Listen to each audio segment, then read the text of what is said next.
Time పడుతుంది.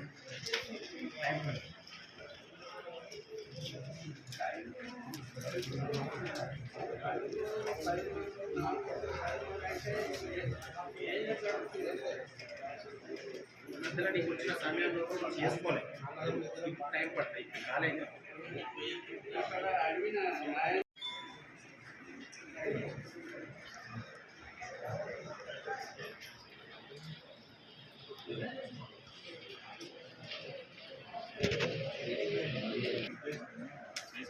Complaint లేకపోతే ఉద్యోగం వాట్సాప్లో పెట్టాను.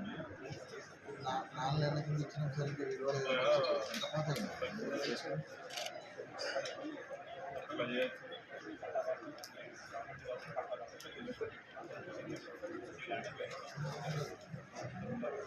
కూడా పెట్టాను. బాగా 4 నెలలంటే ఎక్కువ కాదు.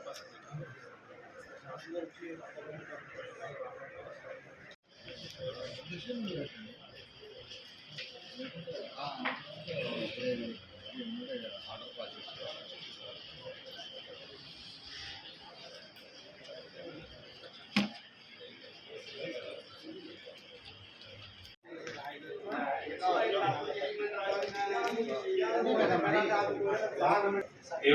సార్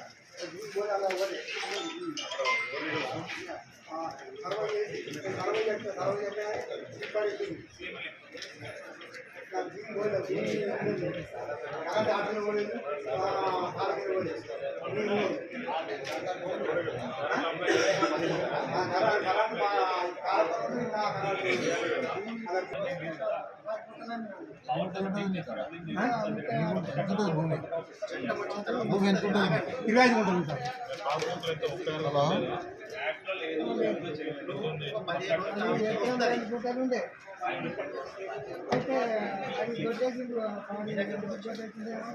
అది కూడా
ఏదైనా ప్రాబ్లం ఉంటే సిస్టమ్ పరిష్కారం లేదు, న్యాయం పరిష్కారం లేదు.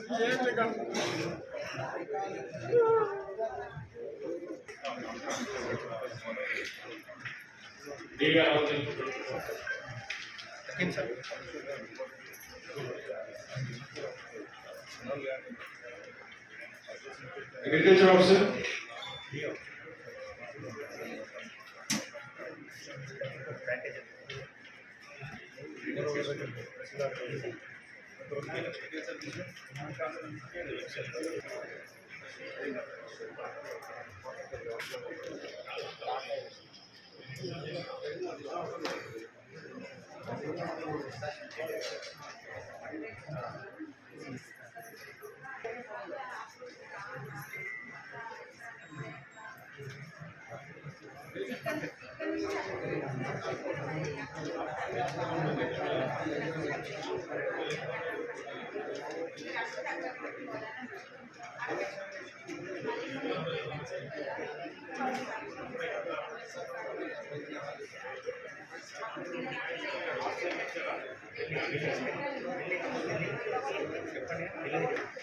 చెప్పండి.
మధ్యలో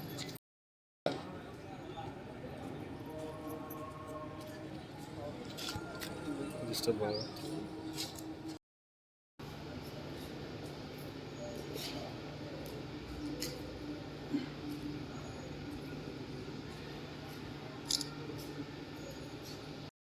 పెళ్లి అనేది మేజర్ గ్రామ పంచాయతీ.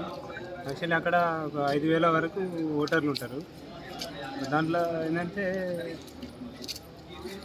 కొందరు నాయకులు వాళ్ళ రాజకీయ స్వార్థం కోసం, రాజకీయ లబ్ధి కోసం గ్రామాన్ని 2 గ్రామ పంచాయతీలు విభజించి రాజకీయంగా లబ్ధి పొందేందుకే అక్కడి స్థానిక ప్రజల అభిప్రాయ సేకరణ చేయకుండానే వాళ్ళకి అసలు ఎవరికి తెలియకుండానే వాళ్ళే వ్యక్తిగతంగా ఈ బైఫర్గేషన్ కోసం దరఖాస్తు చేయడం జరిగింది. అది నిన్న మాకు పేపర్లో చూస్తే కానీ తెలియలేదు. సో ఇవాళ మేము అక్కడికి వెళ్ళి ఆ విషయం తెలిసినాక ఇటు విషయాన్ని విభజనను ఆపి గ్రామ పంచాయతీని మేజర్ గ్రామ పంచాయతీగా అప్గ్రేడ్ చేయాలి, కానీ ఈ ఉన్న పంచాయతీని విడగొట్టి చిన్న పంచాయతీలను ఇబ్బంది పెట్టడం కరెక్ట్ కాదు కదా అని చెప్పి దానికోసం కలెక్టర్ గారికి దరఖాస్తు ఇవ్వడానికి వచ్చినాం. ఇప్పుడు తీర్మానం ఉందా? గ్రామ పంచాయతీ తీర్మానం అసలు ఈ తీర్మానం లేదు, గ్రామ పంచాయతీ తీర్మానం లేదు, అసలు ఎవరిని గ్రామ సభ పెట్టలేదు, ఎవరిని కూడా అడగలేదు. గ్రామంలో అభిప్రాయ సేకరణ గ్రామంలో అభిప్రాయ సేకరణ చేయలేదు, ఏం చేయలేదు. ఇప్పుడు ఆమె సరే ఇప్పుడు నేను ఏదో సర్పంచ్ హోదాలో చేసిన అది అని చెప్పేసి అని అంటుంది. ఆమె పదవి అయిపోయి దాదాపుగా 1 year అయిపోతుంది. 1 year అయిపోయినాక కూడా ఆమె మా లెక్క కామన్ మ్యానే. ఇప్పుడు ఆమె ఎట్లా చేస్తుంది? ఆమెకు దానికి తోడు ఇంకో కొందరు పెద్ద మనుషులు వాళ్ళు అసలు వాళ్ళు కూడా ఆమెకు ఎందుకు వత్తాసు పలుకుతారో అర్థమైతే లేదు. అసలు ఇన్ని రోజులు అంటే ఒక తల్లి కడుపులో పుట్టిన అన్నదమ్ములు లెక్క మంచిగా అందరం కలిసి ఉన్నాం. ఇప్పుడు అట్లాంటిది విడగొట్టాలని అంటే విడిపోవడానికి ఎవరికైనా బాధ ఉంటుంది. అసలు ఏదైనా ఉంటే ఇప్పుడు మాకేమన్నా మాది ఎస్సీ కాలనీలోని ఇందిరామీన్లో రోడ్డుకు మమ్మల్ని ఓనెత్తలేరు. ఇప్పటికి 8 నెలల నుంచి తిరుగుతున్నాం. ప్రతి ఆఫీస్ నుంచి మా మండలంలో ఉన్న ప్రతి విలేజ్ ఇందిరామ ఇచ్చిన లేఅవుట్లు మ్యాప్లు ఉన్నాయి అంటారు. కాకుండా ఓన్లీ మా విలేజ్ లేఅవుట్ లేదు అంటారు. వాళ్ళకు మాకు పాత గోడలు ఉన్న కారణంగా మా నాన్న మున్ను తాత వీళ్ళు ఉంటారు. ఆ ఇంటిలో వీళ్ళకి 90 సంవత్సరాలు ఉంటాయి. మమ్మల్ని ఇంట్లో నుంచి వెళ్ళనీయకుండా చేస్తారు. ఎంఆర్ఓ దగ్గరికి కానీ, పోలీస్ స్టేషన్ కానీ, ఎంపీఓ ఆఫీస్ కానీ ఎక్కడికి వెళ్ళినా మమ్మల్ని పట్టించుకుంటలేరు. రోడ్డును కబ్జా చేసిన వాళ్ళు ఎట్లా చెప్తే మీరు అట్లా వినండి, మాకేం సంబంధం దీంతో అని మమ్మల్ని వెళ్ళగొడుతున్నారు. ఇప్పటికీ 8 నెలల నుంచి ప్రతి ఆఫీస్కి ప్రతిరోజు తిరుగుతున్నాం.